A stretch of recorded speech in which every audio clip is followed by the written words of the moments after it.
everyone, and thank you for joining us today for Hay Group's Reward in Iraq webinar. My name is Larissa Stefanishin, and I am part of Hay Group's team in Philadelphia. I'd like to let you know that today's webinar is in listen-only mode, and we encourage you to send your questions to the chat feature at the bottom left of your screen. We will be reviewing your questions at the end of the presentation. Also, please note that you can maximize your screen in the upper right-hand corner in order to make the slides easier to read. Today's call is scheduled for an hour, and we'll spend about 40 minutes or so going through the presentation and leaving the rest of the time for any questions that you may have. Lastly, please know that all attendees will receive a copy of today's presentation in the next few days.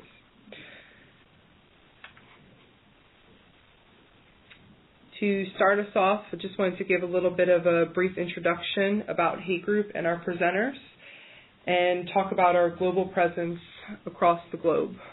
So we can be found working within 20,000 or more organizations in over 100 countries and have 14 million and more employee records.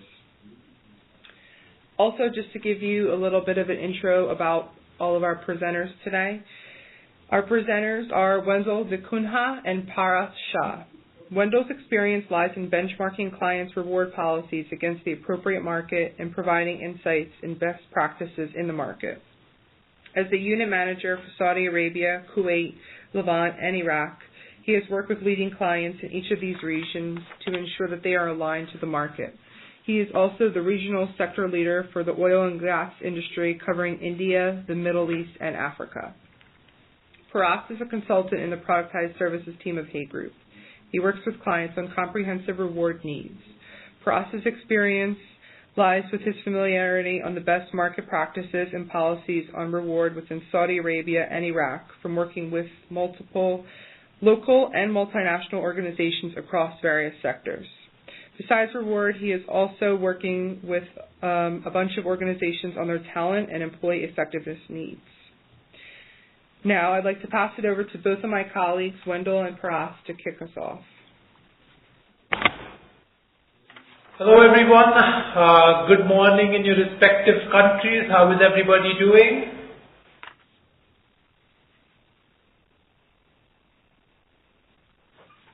Assuming everybody is perfect. Again, I'm Shah. I am your main point of contact for the Iraq database. I also work for other databases in the Middle East and North Africa region. I work for Lebanon and Kuwait as well. We have Wendell here as well, and he's in charge of the Saudi database, which is one of the biggest databases in the Middle East, followed by Kuwait, Iraq, Syria, and Lebanon. So,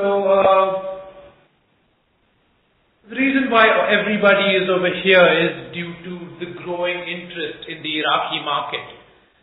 Now, just to give you an overview of what we've done so far in Iraq, we started off working for the Iraq database back in 2009, where one of our key clients came in and was interested in the compensation and benefits practices in Iraq. We then started off with 8 countries.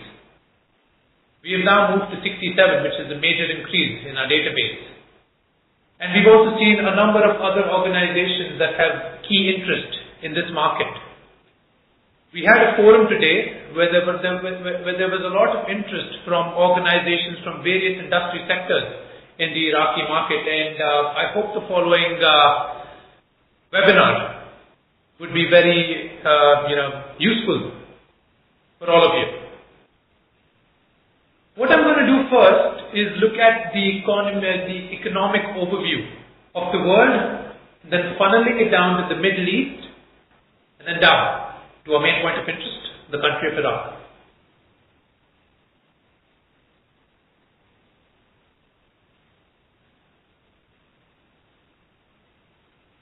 We first look at global market indicators. We look at North America, which are large consumption economies and are actually improving since the depression that took place in 2008. And we see that there has been a focus on creation of more jobs and also reversing the effects of outsourcing. We We see Europe, where the current business growth is very stagnant in majority of the sectors. A lot of countries in the continent are facing unemployment issues. As you must have heard, that the current economy in Greece, Spain, for example, is not doing very well. Again, over here, the focus is on creation of new jobs. We next look at South America and Asia, the two continents that are actually booming at the moment.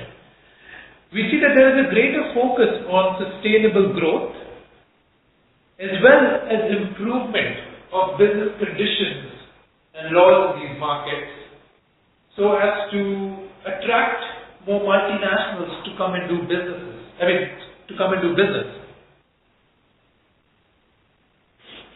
We then look at the Middle East, where there is a greater focus on infrastructure development, creation of new jobs and industries, and also, creating a reputation for large-scale global events. Now, the UAE market, the Middle East market as a whole has grown tremendously in the past few years. All of you must be aware of the FIFA Football World Cup that will be taking place in Qatar as of 2022 and the World Expo 2020 in Dubai.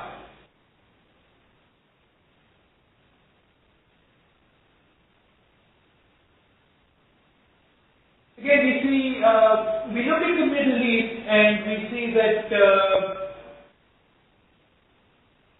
organizations, especially in the GCC, are looking at nationalization within the private sector, where organizations are trying to attract more nationals as compared to expatriates to come and work in their companies. We have a lot of the local businesses based around the Middle East that are trying to be more global. Now, this requires a mindset in professionalizing work streams and providing more clarity on objectives and continuous improvement of work standards. And that is actually what is happening, where you see a lot of local organizations, especially in Dubai, where we're from, they're doing really well in actually promoting themselves regionally and very soon globally.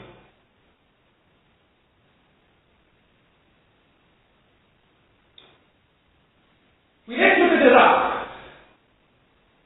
Now, Iraq is one of the fastest growing economies in the world.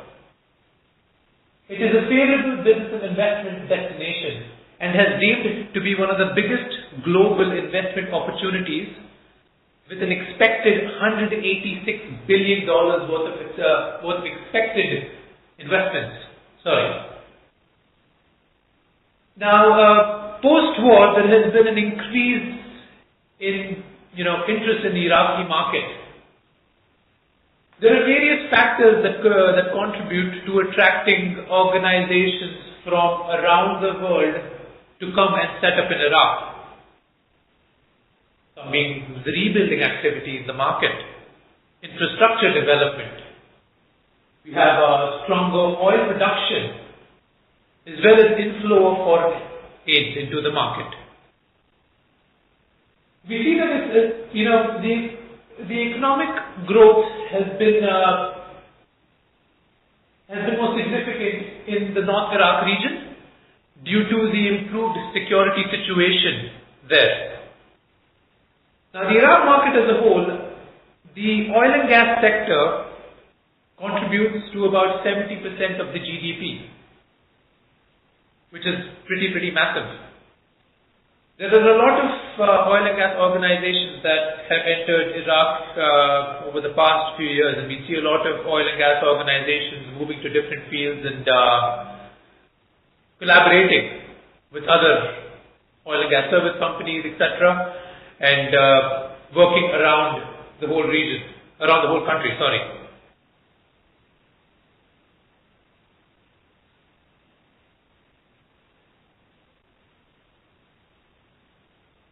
Over here we look at the GDP growth and inflation in Iraq. As of 2013, the GDP has decreased by about 3%, 0.3%, sorry. The reasons for this being that the Iraqi dinar is pegged to the US dollar for the fluctuations. And we see a forecast of 8.7% in 2014.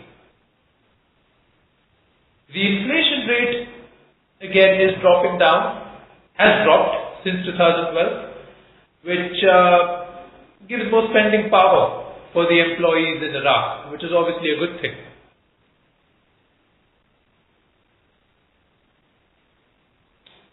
Now again, I'd like to talk about the database, the Iraqi database. As mentioned to you earlier, we started off in 2009 with 8 organizations, and they've moved to 67 organizations as of last year.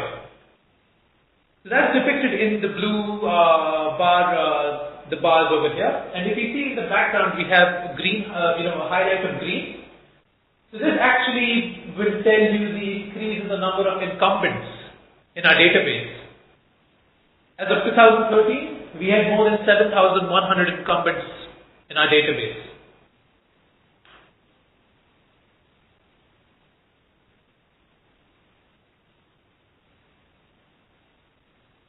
Sector distribution. Now, as of the 2013 survey that was conducted across Iraq for the different industry sectors, we see that majority of the organizations are from the oil and gas sector. And this is, upstream, downstream, and services, all combined to form the oil and gas industry sector. This is followed by the FMCG sector, with about 6% of the database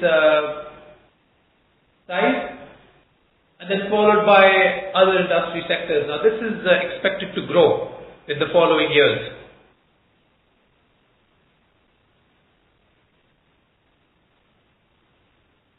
Regional distribution.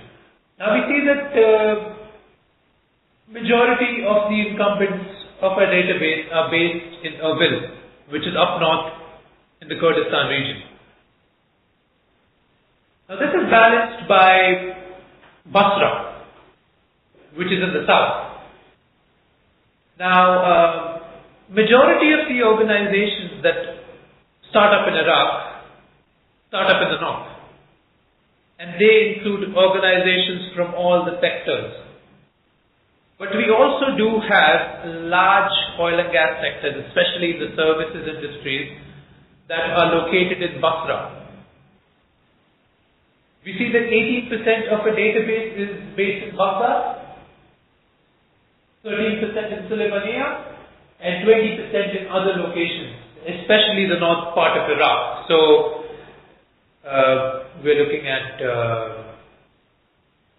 Kirkuk and other sort of cities in the north of Iraq. Nationality distribution. Now, 97% of our database is comprised of national employees. Now, in our surveys, we collect data on employees based on a local payroll only. We do not collect data on other nationalities or another payroll who would be coming to Iraq on rotation. So what we see over here is that 97% of the database is all locals, and then we have a small 3% of non-nationals from other countries who are on the local Iraqi payroll.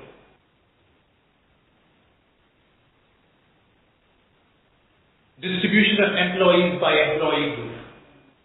Now, majority of the incumbents in our database are from the clerical and operations employee group, followed by supervisory at 39% and the middle management and seasoned professionals at 3%.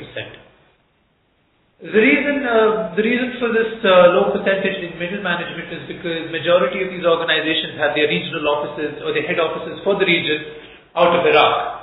And employees from this group are based outside Iraq.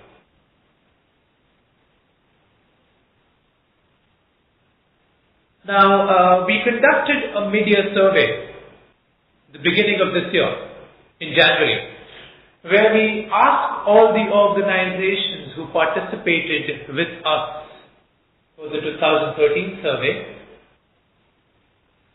about what they've done in the past 6 to 7 months. So this is basically an update on what organizations have done, I'm repeating myself, sorry, in the past 6 months. We're first going to look at salary increases. If you look at the bottom part, we see that 77% of the organizations will complete salary reviews by April. April is this month. So majority of the organizations have already completed their salary reviews. Now out of these organizations, if we look to the top, we see that they've made adjustments to basic salary only. If we get a bit more deep into the number of organizations that have actually provided increases on basic salary only, we see that about 55% have made that increase. We see that about 37% that have made an increase, that have made no increases at all in the past 6 to 7 months, and a very small percentage that have made an increase to base salary. We look to the right on the top and we see the basic salary increases that were provided by these organizations. At the median, we see that the organizations have provided an 8% increase on basic salary. 10% at Q3 and 5% at Q1. Now for the remaining organizations that are still yet to conduct their salary reviews over this coming year, we have the figures to the right, and we see that these organizations are going to provide a 6% increase at the median.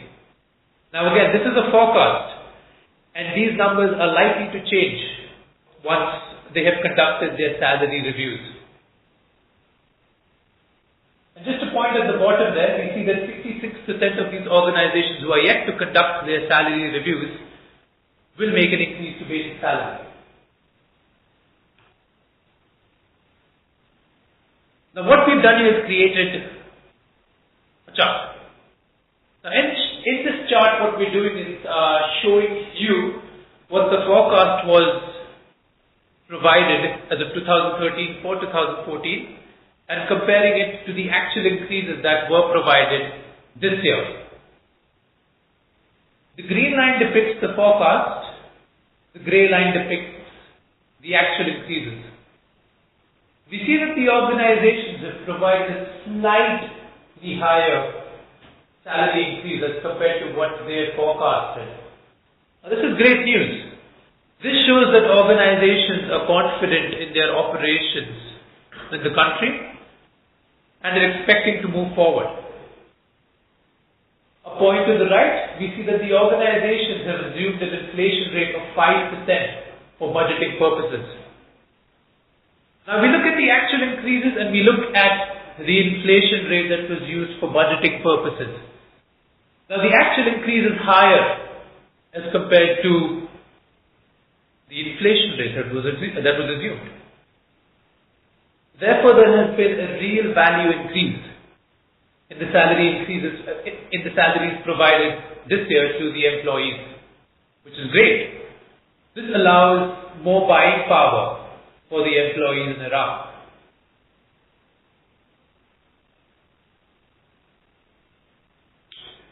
We next look at bonus payouts.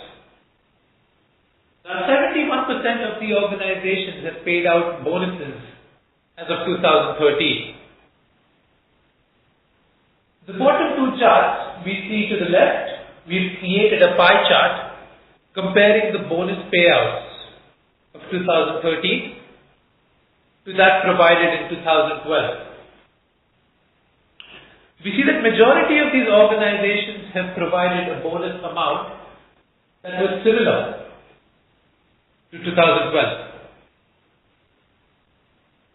We then have 48% of the organizations that have either provided a higher bonus or a lower bonus as compared to 2012. The higher percentage being for those who provided a bonus higher than 2012. We now look to the right. Now to the right, we've created a bar chart where we've shown you the multiples of basic salary that are provided to employees. So if you look across the y-axis, we can see that the multiples of basic salary that are provided, and along the y-axis we see the incumbents. We have the high performer, we have the average performer, and we have the low performer. Now we see that organizations have paid out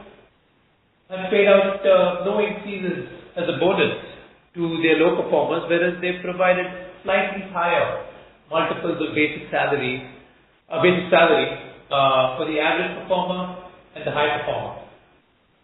Now, if we compare these two charts, we see that again, what is more prevalent is that organizations are paying a bonus amount similar to what was in 2012. We next have a table at the bottom that will provide you with the eligibility of the employee groups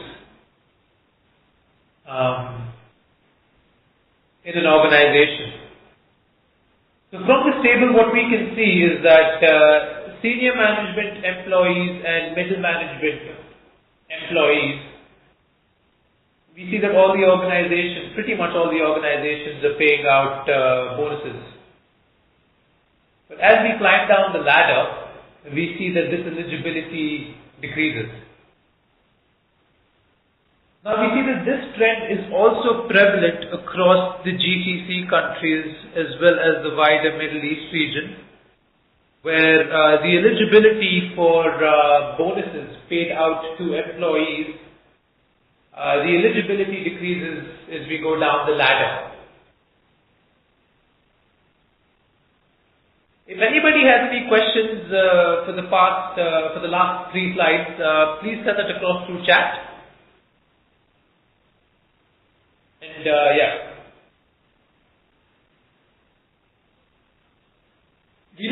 we next look at salary differentials in the Middle East.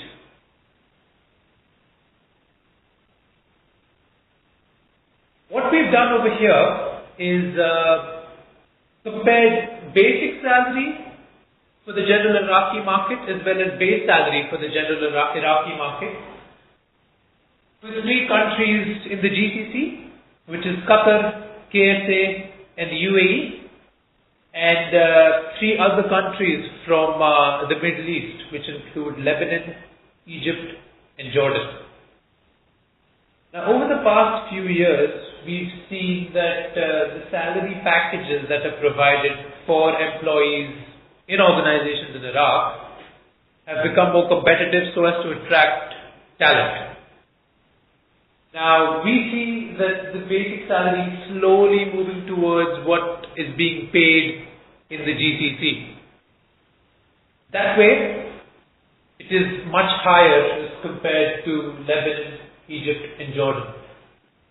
Now, another reason for this position for the Iraq market is also due to the high number of oil and gas organizations that pay relatively higher as compared to other sectors. We next look at base salary. Now we see a sudden drop for the Iraq general market.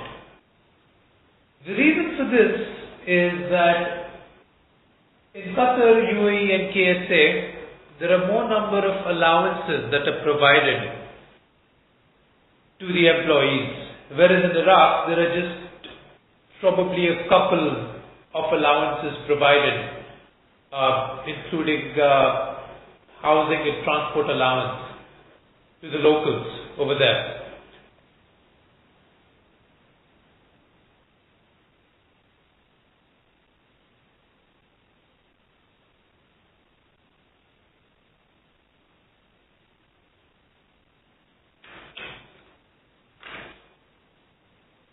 Now, Hay Group conducts the Business Outlook study every year. Now, this is completely different to what we conduct as a general compensation and benefit study. Over here, what we try to understand, or we try to capture, the specific trends and ambitions of the Middle East, such as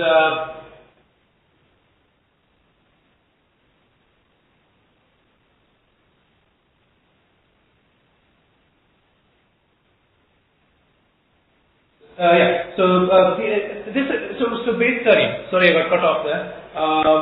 Basically, what we try to understand over here is what key businesses and HR leaders and HR managers, etc., have in mind in managing their people across large organizations, across medium organizations, and across small organizations. Now, from this study, what we've realized is majority of the leaders and businesses focus on revenue growth and expansion. Now, we do have other details as to what other organizations are doing on top of that as well. Now, just a summary of the participation for this survey. We had 868 organizations from across the Middle East that participated in the survey.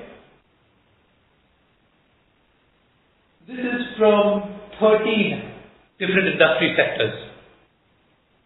Now, what we're going to do over here is take the Iraq cut from the survey and provide you with the results of what organizations based in Iraq have said for this survey. We first look at business growth. Now, 67% of the organizations focus primarily on business growth initiatives this year. This obviously shows the high potential in the market and also shows that organizations are confident and ambitious and are looking forward. We next look at business performance. Majority of the organizations have achieved over 5% increase in their revenue over the past 12 months. And are forecasting the same percentage, for the next 12 months. Now, a few of these organizations are being a bit ambitious and say that they expect a 15% increase in revenue. Again, this shows the growing confidence in organizations for working in the Iraq region, market. We next look at HR priorities. 67% of the organizations focus more on training and retention, which reflects the need for competitive pay packages in the market. Now, we had a number of organizations that came to us the beginning of this year and asked us if we conduct any sort of trainings in terms of compensation and benefits. And we decided to actually go to Erbil. This was towards the end of February. And had a great turnout from people from different organizations. We had about 25 people from 12 different organizations, and it was a great experience, and we had really, really good feedback on that. And everybody in the room were happy as well because they got to attend the training. So there you go. Employee performance. We see that 55% of the companies stated that they have an increased focus on removing poor performance. And lastly, localization. We see that 50% of the companies highlight retention as their main agenda for nationalization, and there's only 17% of the companies that focus on engagement of employees in concerns to the nationalization agenda.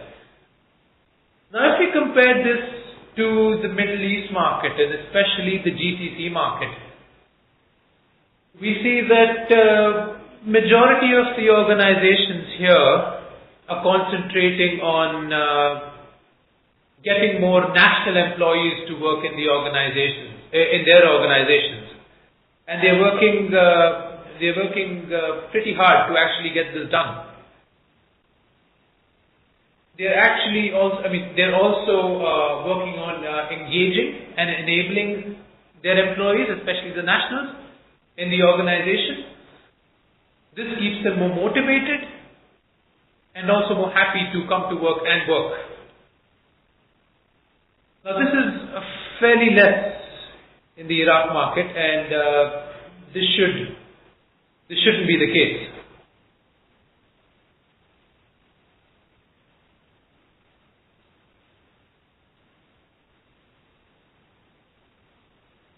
Now, Hay Group initiated the Iraq Compensation and Benefits Survey for 2014.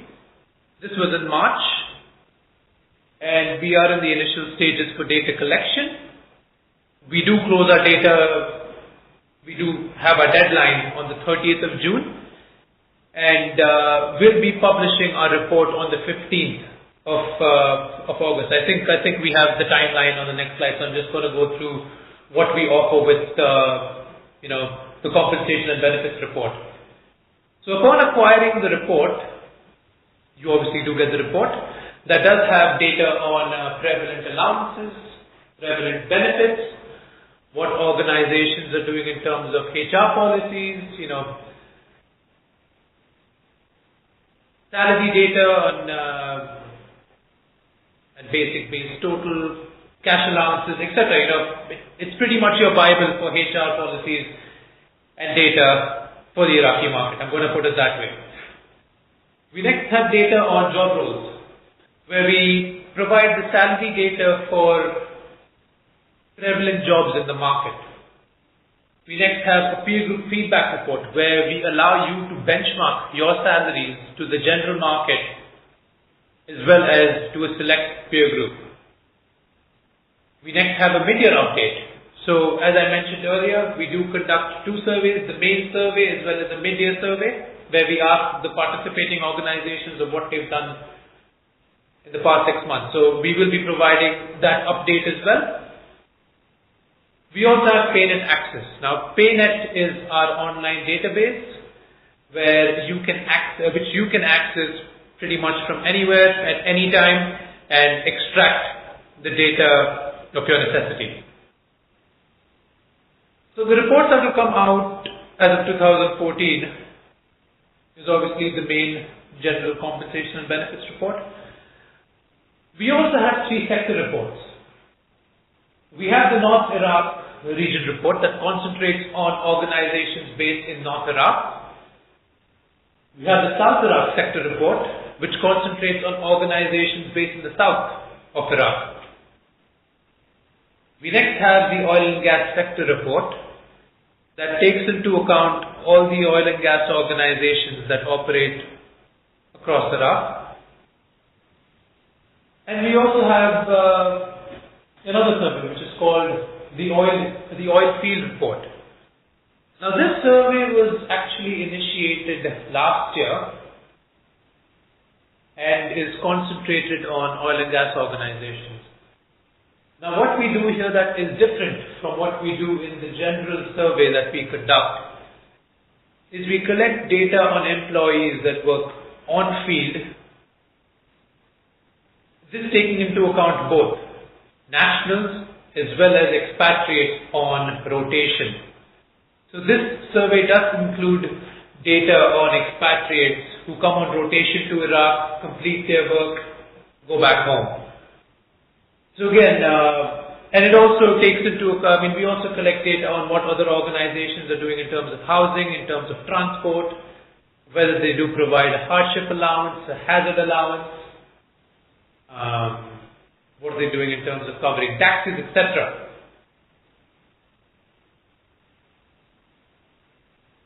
As mentioned earlier, we do have the timeline on this slide here. We had the launch of the survey as of March. We do have the deadline for data collection, the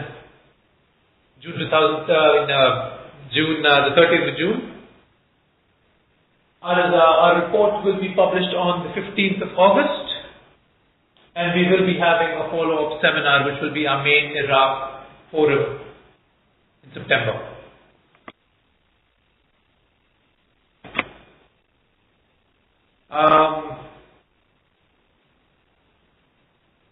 Again, so that is the end of our presentation. We thank you very much for joining us, and in case you do have any questions regarding what I've just gone through, please do provide that through the chat box at the bottom there. Thank you. Great. Thank you so much for going through that presentation and sharing all that great information. Just before we get to the questions, I just wanted to take a moment to inform everybody about Hay Group's latest product, which is called Hay Group Activate. So Activate is a suite of apps designed to transform your HR policies into real-world results by empowering your line managers. We currently have 3 apps available, which are listed on the screen: Leadership Styles and Climate, Grade a Job, as well as Price a Job. And descriptions of each of them are on the slide now. And you can also learn more about them by visiting our website, www.atrium.haygroup.com/US.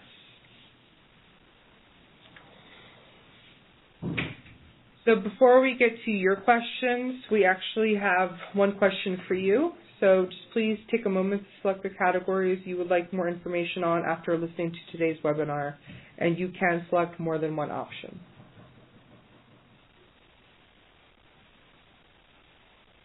Just give everyone a minute or so to make a selection.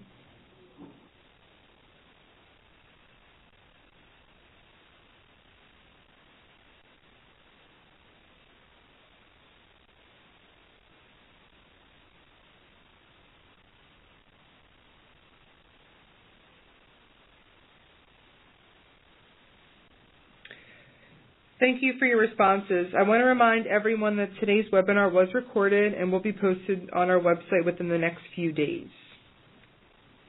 All attendees will receive a copy of the slide deck as well as a copy of the recording.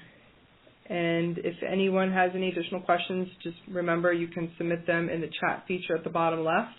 But I'll start going through some of the questions that came through now. So one question that came in asks, are non-national employees hired on local packages? And if yes, which countries do these employees come from? There are non-national employees on local packages, but the percentage of non-nationals on local packages are very low. They are mainly concentrated in northern Iraq rather than southern Iraq. At the middle management level, these come from mostly European as well as Asian countries, but at junior levels, especially at the clerical operative levels, these come mainly from Asian countries. It's harder to get visas to work in South Iraq for non-nationals. Northern Iraq is much easier to employ expatriates there. Okay, great. And another question that just came through asks, what is the difference in allowances for expats and locals? Locals generally don't receive many allowances. Expatriates, dependent on the location they are at, might get hardship, might get housing as well. But that is still a low prevalence in terms of expatriates, the number of expatriates working in Iraq. So if you look at the overall prevalence of housing allowance, nationals do not receive it at all. Expatriates negotiate it in their package. All right, great. If anyone has any additional questions, don't be shy. Just send them through the chat feature. I'll just give everyone a couple more seconds if they'd like to do that.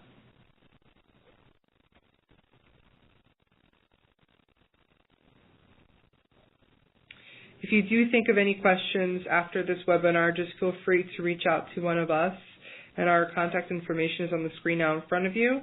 So if you just want to send us an email, we will follow up with you as soon as possible if you think of any additional questions to ask. So I want to thank you both, Wendell and Paras, for going through that excellent presentation and answering the questions that came in from our participants. So it looks like that actually concludes today's webinar, and I want to thank you all for listening. If you indicated that you wanted more information on any of our tools, a Hay Group representative will be in touch with you. And if you need to reach out directly, please feel free to reach out to either Wendell, Paras, myself, or Aashish, who is also part of the team, who can assist you with any questions that you may have. Thanks for joining us, everybody, and have a great rest of the day.